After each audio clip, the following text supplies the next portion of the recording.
முதல் வாசகம். ஆண்டவராகிய இயேசுவின் மேல் நம்பிக்கை கொள்ளும், அப்பொழுது நீரும் உம் வீட்டாரும் மீட்படைவீர்கள். திருத்தூதர் பணிகள் நூலிலிருந்து வாசகம். அதிகாரம் 16, இறைவசனங்கள் 22 முதல் 34 முடிய. அந்நாள்களில் பிலிப்பி நகர் மக்கள் திரண்டெழுந்து பவுலையும் சீலாவையும் தாக்கினார்கள். நடுவர்கள் அவர்களுடைய மேலுடைகளை கிழித்து அவர்களை தடியால் அடிக்க ஆணையிட்டார்கள். அவர்களை நன்கு அடித்து சிறையில் தள்ளி கருத்தாய் காவல் செய்யுமாறு சிறைக்காவலர் ஒருவருக்கு கட்டளையிட்டார்கள். இவ்வாறு கட்டளை பெற்ற அவர் அவர்களை உட்சிறையில் தள்ளி அவர்கள் கால்களை தொழுமரத்தில் உறுதியாய் மாட்டி வைத்தார். நள்ளிரவில் பவுலும் சீலாவும் கடவுளுக்கு புகழ்பா பாடி இறைவனிடம் வேண்டினர். மற்ற கைதிகளோ இதனை கேட்டுக்கொண்டிருந்தார்கள். திடீரென ஒரு பெரிய நிலநடுக்கம் ஏற்பட்டது. சிறைக்கூடத்தின் அடித்தளமே அதிர்ந்தது. உடனே கதவுகள் அனைத்தும் திறந்தன. அனைவரின் விலங்குகளும் கலன்று விழுந்தன. சிறைக்காவலர் விழித்தெழுந்து சிறைக்கூடத்தின் கதவுகள் திறந்திருப்பதைக் கண்டு கைதிகள் தப்பி ஓடியிருப்பார்கள் என எண்ணி வாளை உருவி தற்கொலை செய்து கொள்ள முயன்றார். பவுல் உரத்த குரலில் அவரை கூப்பிட்டு, நீர் உமக்கு தீங்கு எதுவும் செய்து கொள்ளாதீர், நாங்கள் அனைவரும் இங்கேதான் இருக்கிறோம் என்றார். சிறைக்காவலர் உடனே ஒரு விளக்கை கொண்டு வரச் சொல்லி விரைந்தோடி வந்து நடுங்கியவாறே பவுல் சீலா ஆகியோரின் காலில் விழுந்தார். அவர்களை வெளியே அழைத்து வந்து, பெரியோரே, மீட்படைய நான் என்ன செய்ய வேண்டும் என்று கேட்டார். அதற்கு அவர்கள், ஆண்டவராகிய இயேசுவின் மேல் நம்பிக்கை கொள்ளும், அப்பொழுது நீரும் உம் வீட்டாரும் மீட்படைவீர்கள் என்றார்கள். பின்பு அவர் ஆண்டவரின் வார்த்தையை அவருக்கும் அவர் வீட்டில் இருந்தோர் அனைவருக்கும் அறிவித்தார்கள். அவ்விரவு நேரத்திலேயே அவர் அவர்களை கூட்டிச் சென்று அவர்களின் காயங்களை கழுவினார். பின்பு அவரும் அவரை சேர்ந்தவர்களும் திருமுழுக்கு பெற்றார்கள்.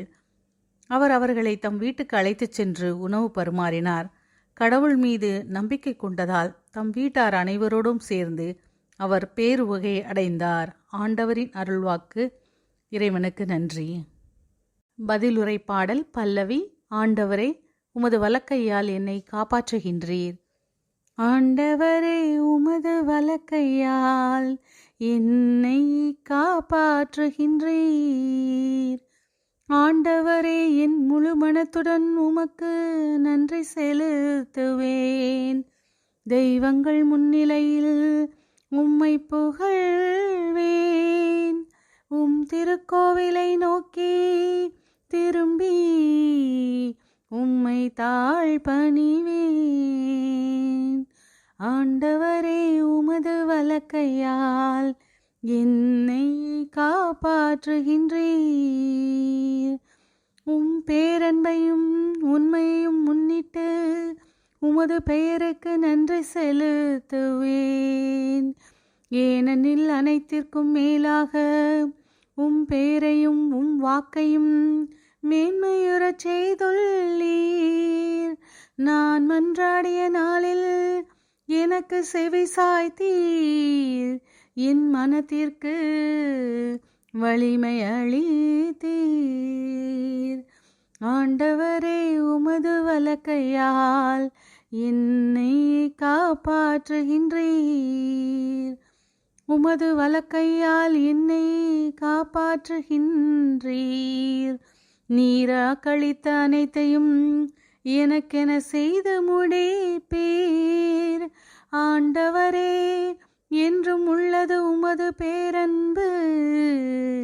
உம் கைவினை பொருளை கைவிடாதேயும். ஆண்டவரே, உமது வலக்கையால் என்னை காப்பாற்றுகின்றீர். நற்செய்தி வாசகம். நான் போகாவிட்டால் துணையாளர் உங்களிடம் வரமாட்டார். யோவான் எழுதிய தூய நற்செய்தியிலிருந்து வாசகம். அதிகாரம் 16, இறைவசனங்கள் 5 முதல் 11 முடிய. அக்காலத்தில் இயேசு தம் சீடரை நோக்கி கூறியது, இப்போது என்னை அனுப்பியவரிடம் போகிறேன். ஆனால் உங்களுள் எவரும் நீர் எங்கே போகிறீர் என்று என்னிடம் கேட்காமலேயே நான் சொன்னவற்றை குறித்து துயரத்தில் மூழ்கியுள்ளீர்கள். நான் உங்களிடம் சொல்வது உண்மையே. நான் போவதால் நீங்கள் பயனடைவீர்கள். நான் போகாவிட்டால் துணையாளர் உங்களிடம் வரமாட்டார். நான் போனால் அவரை உங்களிடம் அனுப்புவேன்.